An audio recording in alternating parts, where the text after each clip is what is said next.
I was looking down at my father. It was the last time I was ever going to see him. An ambulance was waiting outside to take his body. I checked his face. It was peaceful. Good, at least he didn't suffer. Then my eyes moved from his face to his hand. It was by his side, and it was still.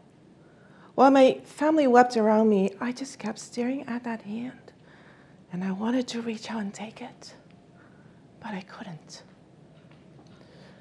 The first time I ever remember reaching out to my father, I was 4 years old, and I was sitting in the auditorium just like this and waiting for my sister's graduation ceremony to begin.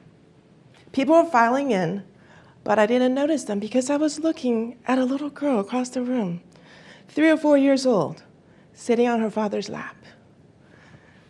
Her little bottom was wiggling side to side, and she was just bopping to the song only she could hear. Her father's arms wrapped around her waist. They looked so happy. Both of them had a smile from ear to ear. And I felt myself smile, and I thought, I want that. So I scooted off my chair, and I reached for my father. But with an unnegotiable hand, he steered me back. 坐好, he commanded. Sit properly. And even as I was stepping back, doing a little hop back onto my seat, my eyes never left that little girl and her father. Sitting there, back straight, my legs out dangling in front of me, I felt a box close around me.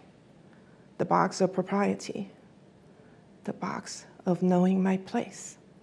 I didn't have a word for describing what I was feeling. I just knew I wanted that.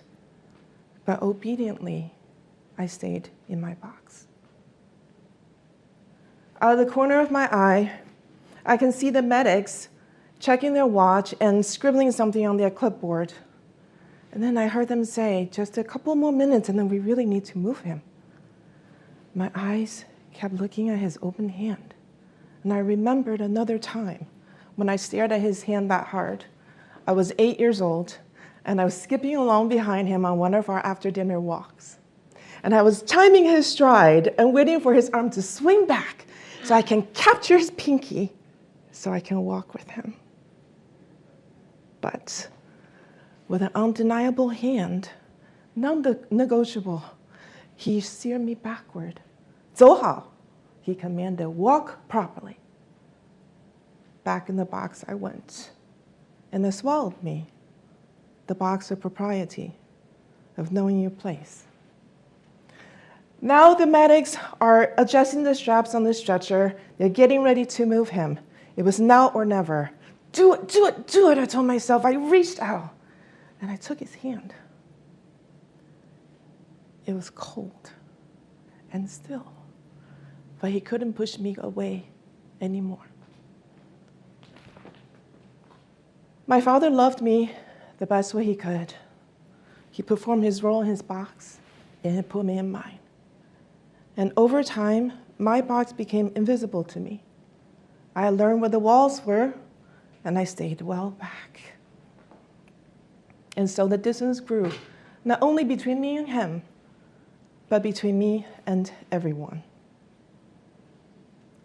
In those last moments I had with him, on the Father's Day weekend, when I was 21 and just starting my adult life, I finally reached through the wall and took his hand. And when I did, not only did I say goodbye to him, I realized that the walls were never solid. They were more like the boundaries of a boxing ring. When I was a little girl, I crashed into the ropes and they flung me back to the center. But as an adult, I began to learn to see the ropes. And when I see them, I can choose to bend down, step through, and find who I am. When you see your ropes, will you walk through and find out who you are on the other side?